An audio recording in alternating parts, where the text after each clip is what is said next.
ChatGPT est ton meilleur allié pour parler anglais 2026. Dans cette vidéo, je te montre comment tu peux utiliser cette IA en 4 étapes pour parler anglais le plus tôt possible.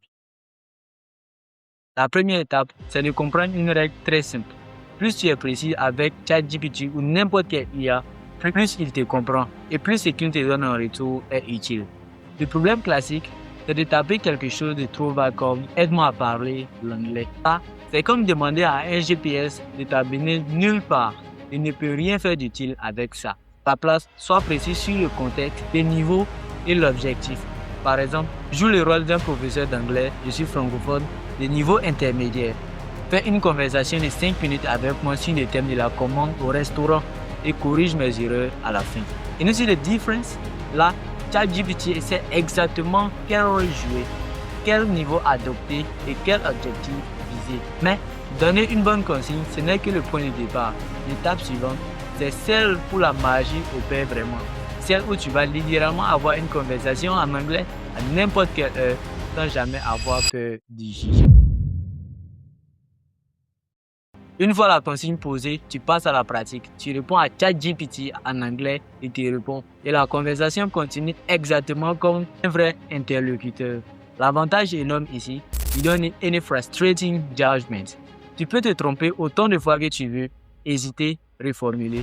L'IA ne se lâche jamais et ne te juge jamais de façon négative. C'est l'endroit parfait pour oser, surtout si tu es du genre à avoir peur de parler en public. Tu utilises le mode vocal si ton niveau le permet.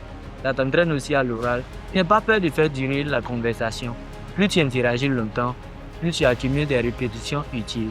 Dis-moi déjà en commentaire, est-ce que tu as déjà essayé de parler en anglais avec une IA? Et si oui, qu'est-ce que ça a donné?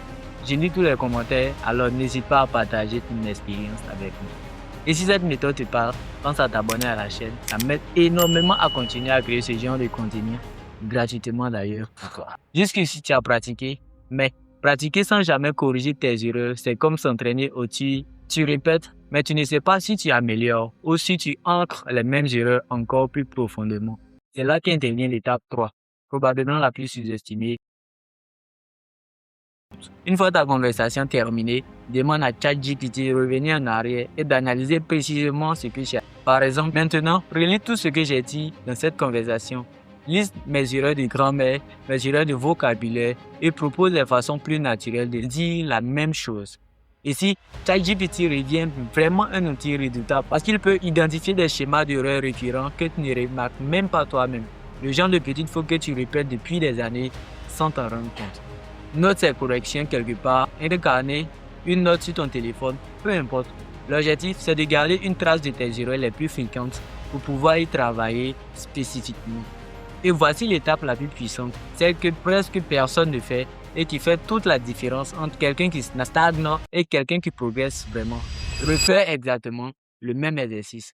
Reprends la même situation, le même contexte avec ChatGPT quelques jours plus tard. Est-ce que tu répètes les mêmes erreurs ou est-ce que les corrections ont été mémorisées? C'est cette répétition qui transforme une correction ponctuelle en apprentissage durable. Une erreur corrigée une seule fois est vite oubliée. Une erreur corrigée puis retestée devient un vrai automatisme. Mais attention, ChatGPT est un outil extrêmement puissant pour apprendre l'anglais, mais ce n'est pas une autorité infaillible. Il peut se tromper, il peut te donner une expression qui existe, mais qui est peu naturelle, ou même une règle de grammaire légèrement fausse. Utilise-la avec logique. Si une correction te semble bizarre, vérifie-la avec une autre source ou demande à quelqu'un de plus expérimenté dans le domaine. Voilà, tu as maintenant les 4 étapes pour transformer ton ChatGPT en véritable prof d'anglais personnel. Une consigne précise, la pratique, la correction et la répétition pour ancrer les corrections.